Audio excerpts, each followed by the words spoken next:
1965 1965 میں ہماری جماعت گئی تھی، اور گئی تھی پانی کے جہاز سے، بمبئی سے۔ رمضان مبارک کا مہینہ تھا، 2 رمضان کو ہم سوار ہوئے تھے۔ بصرہ جو عراق کا شہر ہے وہاں اترے۔ وہاں کچھ دنوں وہ ساتھیوں نے پھر مشورہ کیا، پروگرام بنایا۔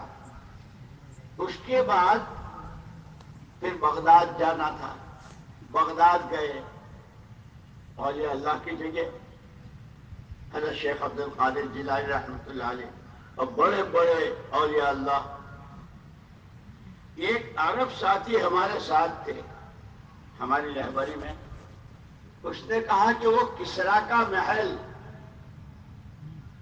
جس کا تاج کئی من سونے کا تھا اور جس کی فوج اور کیا کیا اس کا کر و فر، حضور پاک صلی اللہ علیہ وسلم کی ولادت باسعادت کے موقع پر آپ جب دنیا میں تشریف لائے تو اس کے محل کی دیوار میں شگاف ہو گیا تھا، پھٹن پڑ گئی تھی کہ وہ محل بھی دیکھیں گے وہ بھی دیکھیں گے۔ رہبر ہمارا بہت ماشاءاللہ سب جانتا تھا۔ ہم وہاں گئے تو وہ محل بھی دیکھا، اس محل کی دیوار میں جو پھٹن تھی کہ 1500 سال تو ہو گئے حضور کو، آج تک اتنی ہی ہے، نہ ایک ڈورے کے برابر بڑی ہے نہ گھٹی ہے۔ یا رب صلی وسلم دائما ابدا علی حبیبک خیر الخلق کلہم۔ خدا کے رحم اللہ کو پہچانے، اللہ کے نبی کو پہچانے، اللہ کی شان۔ وہاں سے قریب میں دریائے دجلہ کے پاس 3 صحابہ کی قبریں تھیں، وہ دریا کے پاس تھی۔ تو کسی بزرگ کے خواب میں آئے کہ بہت زور کا سیلاب آ رہا ہے، ہمارے جنازے یہاں سے نکال کر، ہمیں یہاں سے نکال کر دوسری جگہ منتقل کر دو۔ اب خواب تو خواب ہے، لیکن خواب سچا بھی اور جھوٹا بھی۔ وہ بہت بڑے عالم اور بہت بڑے بزرگ، انہوں نے کئی علماء کے سامنے اس خواب کو پیش کیا، تو خواب کے سچے ہونے جھوٹے ہونے کی جو علامات علماء نے لکھی ہے، سب کا اتفاق ہوا کہ یہ خواب بالکل سچا ہے۔ اور 3 دن تک مسلسل وہ خواب میں آتے رہے اور کہتے رہے جلدی کرو ہم کو یہاں سے، جلدی کرو ہم کو یہاں سے۔ تاریخ مقرر ہو گئی، 1400 سال پہلے کے لوگ، محمد الرسول اللہ صلی اللہ علیہ وسلم کے صحابہ، ان کی قبریں کھولی جائیں گی اور ان کو منتقل کیا جائے گا۔ تاریخ طے ہو گئی، ساری دنیا میں اس کی آج کل جیسے واٹس ایپ سے چلی جاتی ہے نا، اوہ لاکھوں کا مجمع، ہر ایک دیکھ رہا ہے۔ اللہ کی شان۔ اس دن میں جب وہاں تھا، یعنی اس تاریخ میں نہیں، ہماری جماعت جب تھی تو وہاں جب میں نے مسجد میں یہ بیان کیا جیسے اس وقت بیان کر رہا ہوں نا، یہ بات جب بیان کی تو ہمارے گجرات کے ایک ہمارے میامن بھائی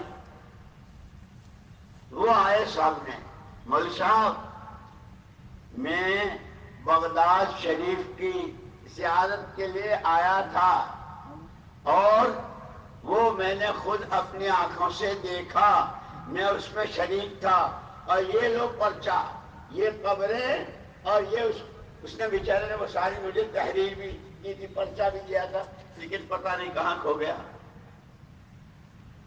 حضرت حذیفہ ابن یمان رضی اللہ تعالی عنہ، ان کی قبر کھولی۔ یہ کون ہے حضرت حذیفہ؟ جب خندق کھودنے کا مشورہ ہوا تھا اور حضور اکرم صلی اللہ علیہ وسلم مشورے کر رہے تھے اور جماعتیں بنا رہے تھے، 10 کی جماعت، یہ یہاں سے یہاں تک کھودیں گے، یہ یہاں سے یہاں تک. جیسے ہم کہتے ہیں نا یہ مسجد اس کا کام بہت مضبوط ہے، یہ 2 مسجدوں میں گشتیں اور تعلیم اور شہ روزہ چالو کرائیں گے، پھر دوسری مسجدوں کو ذمہ لیں گے. یہ اسی سیرت سے لیا گیا ہے. جب تشکیل ہوئی تو حضرت حذیفہ بن یمان رضی اللہ تعالیٰ کے پاس صرف لنگی تھی جس سے سطر، کوئی چادر نہیں. خندق جہاں جانا تھا، جہاں کی تشکیل ہو رہی تھی، ہوائیں تیز و تند اور سخت سردی، برف باری. لیکن خدا کرے ہمارا یہ مجمع اس دعوت کی محنت کی عظمت، اس کی ضرورت، اس کی اہمیت، اس کے تقاضوں پر اپنی جان و مال کو کھپانا، خدا سب سے پہلے مجھے سمجھ دے اور آپ کو بھی سمجھائے اور آپ بھی اپنی جان و مال کو کھپائیں. کہو آمین. آمین بھی نہیں کہتے. اتنے بڑے مجمع کی آمین ایسی ہوتی ہے؟ کہو آمین. لوگوں کا اشراق. تو گھر آئے اور گھر والوں سے یوں کہا کہ تشکیل ہو رہی ہے، وہاں سردی بہت زیادہ ہے، تمہاری چادر مجھے دے دو. وہ جو اڑتی تھی، اڑنا کہہ لو یا چادر کہہ لو، وہ چادر اڑ کر گئے. جب جانے لگے تو حضور اکرم صلی اللہ علیہ وسلم نے ان سے کہا کہ وہاں ابو سفیان کے لشکر میں کیا ہو رہا ہے صرف دیکھ کر آ کر ہم کو بتاؤ. کوئی نئی چیز مت کرنا، جتنا کہا ہے اتنا ہی کرنا. اس لیے یاد رکھنا یہ ہمارا سارا کام جو ہمیں بڑوں نے جو اصول دیے ہیں، جو نہج دیا ہے، اگر ہم اس پر جمے رہے تو سب سے پہلے اس کا فائدہ ایمان میں قوت، ایمان میں کمال، ایمان کی محبت، رسول اللہ صلی اللہ علیہ وسلم کی محبت، آپ کی سنتوں کی عظمت دلوں میں آئے گی. جب جانے لگے تو سردی بہت تھی. ایک بات تو حضور اکرم صلی اللہ علیہ وسلم نے یہ فرمائی، کوئی نئی بات مت کرنا. اور ایک جب وہ چلنے لگے تو دعا دی، اے اللہ حذیفہ کی حفاظت فرما، دائیں سے، بائیں سے، آگے سے، پیچھے سے. حضور کی دعا. گئے اور آئے تو کہنے لگے، پہلی بات تو یہ کہنے لگے کہ ایسا معلوم ہو رہا تھا جیسے میں تنور میں چل رہا ہوں. اللہ کے نبی کی دعا تھی. وہاں برف پڑ رہی ہے، ہوائیں تیز و تند ہے. اللہ بڑی قدرت والے ہیں، جب چاہے گرمی کو سردی سے. مجھے یاد آیا مولانا محمد یوسف صاحب رحمت اللہ علیہ اپنے حجرے میں تھے، کتاب دیکھ رہے تھے، اندر کی کمری اور لنگی پہنے ہوئے. گرمی بہت سخت تھی، لوہوں کا زمانہ تھا جیسے یہ زمانہ ہے.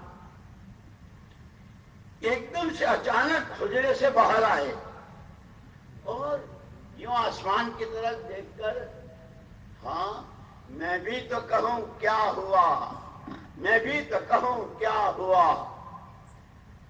دیکھا تو ایک جماعت کئی مہینوں سے حیدرآباد سے پیدل چلی تھی نظام الدین آنے کے لیے. وہ جماعت داخل ہو رہی تھی، لوگوں کا زمانہ، پیدل چلے ہوئے، تھکے ہوئے. مولانا یوسف صاحب رحمۃ اللہ علیہ وسلم، ہاں ان کی قربانی پر اللہ نے موسم بدل دیا. خدا کرے ہم کام کو سمجھیں، سیکھیں، خالی تقریروں کا شوق نہیں. یہ ایک سے سنا دوسری سے نکال دی. خیر حضرت حذیفہ جوان تھے، جوانوں میں جوش بہت ہوتا ہے. وہ جب گئے تو دیکھا کہ ابو سفیان جو ہے وہ پہاڑ کی چوٹی پر ہیں. سردی بہت تھی تو انہوں نے الاؤ، لوگ گاؤں میں الاؤ جلاتے ہیں نا، آگ جلاتے ہیں نا تاپنے کے لیے. یار تم تو کوئی سب فرشتوں کا مجمع، نہ ہوں نہ ہاں. اگر آگ جلاتے ہیں، تاپتے ہیں. حضرت موسیٰ علیہ السلام نے بھی اپنی بیوی سے کہا تھا رضی اللہ تعالی عنہ، کہ میں آگ لاتا ہوں تو تاپ لینا، کہا تھا؟ وہاں ہی نہیں کرتے، پتہ نہیں جبریل کے پوتے ہیں کہ نواسے ہیں۔ وہ تھے جوان، اور جوانوں میں جوش بہت ہوتا ہے۔ ابو سفیان چوٹی پر، چاروں طرف آگ جل رہی تھی، اس کی روشنی سے ابو سفیان کا چہرہ چمک رہا تھا۔ ان کے پاس ترکش میں تیر تھا، تیر اور کمان ساتھ رکھتے تھے۔ تیر نکالا، یہ ہے سارا پاپ، نشان لگایا، نہیں، اللہ کے نبی نے منع فرمایا ہے، لا تحرسن شیئا، نئی کوئی چیز مت کرنا۔ فرما بردار اور تابعدار ایسے تھے کہ اپنے سارے جذبات ایک طرف اور نبی کا ارشاد ایک طرف۔ 3 مرتبہ نکالا، 3 مرتبہ فتنہ ہے، اللہ کے نبی نے منع فرمایا۔ واپس آئے تو کہا کہ ایسا معلوم ہوا جیسے تندور میں چلے۔ ان کی قبر تھی وہاں، وہ 3 قبروں میں۔ اب چاروں طرف سے شور مچا، چہرہ دکھاؤ، چہرہ دکھاؤ۔ اللہ کی شان، اللہ تو اللہ ہے، خدا ہمیں اس کا تعلق نصیب فرما دے۔ کفن ایسا تھا جیسے ابھی ابھی کوئی دفن کر کے گیا ہو، ذرہ برابر کوئی اثر نہیں۔ اب شور مچا، زیارت کراؤ، چہرے کی زیارت کراؤ۔ بہت مشکل سے علماء نے کبھی چہرے سے کفن ہٹایا، چہرہ تر و تازہ، اور آنکھ کے راستے سے ایک نور جا رہا تھا، اتنی زور کا نور تھا کہ جیسے تمہاری ویلڈنگ کی روشنی ہوتی ہے نا، آدمی کی آنکھ نہیں جمتی ہے، کہ لوگوں کی نظریں نہیں جم رہی تھی۔ پھر علماء نے کہا کہ بھائی جس کو آج تک اللہ نے چھپایا ہمیں اس کو ظاہر نہیں کرنا چاہیے۔ اسی لیے کہا جو اللہ سے محبت کرے وہ نبی سے، جو نبی سے محبت کرے وہ آپ کے صحابہ سے۔ کہ زندگی تھی، کیا تھا؟ کھانے کو نہ پینے کو، جا رہے ہیں بیوی کا دوپٹہ لے کے تشکیل میں جا رہے ہیں، لیکن عزت کیسی دی؟ ہم تھے وہاں تو جو وہاں آئے ان کی قبروں پر انہوں نے تو رضی اللہ عنہ، اللہ ان سے راضی، قرآن میں ہے، ان کے لیے ہم نے دعا مانگی، ایصال ثواب کیا۔ اور وہ کسریٰ جو اپنے کو آدھی دنیا کا مالک اور خدائی کا دعویٰ کر رہا تھا، جب اس کے محل پر گئے تو فوراً زبان پر آیا، یہ وہ بدنصیب ہے، یہ وہ بدنصیب ہے جس نے محمد رسول اللہ صلی اللہ علیہ وسلم کی شان میں گستاخی کی، اور اس پر اللہ کی لعنت ہے۔ ایک ہی آدمی ان قبروں پر آتا ہے تو دعائیں کرتا ہے اپنی سعادت، کیوں؟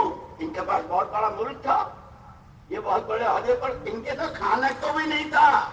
وَلِلَّهِ الْعِزَّةُ وَلِرَسُولِهِ وَلِلْمُؤْمِنِينَ، عزت کے خزانے اللہ کے پاس سے آتے ہیں محمد صلی اللہ علیہ وسلم کی غلامی کے راستے سے، اور ایسی آتی ہے وہ عزت کہ جس کو دنیا سوچ نہیں سکتی۔ آج تک صحابہ کی عزت کا سکہ دلوں پر لگا ہوا،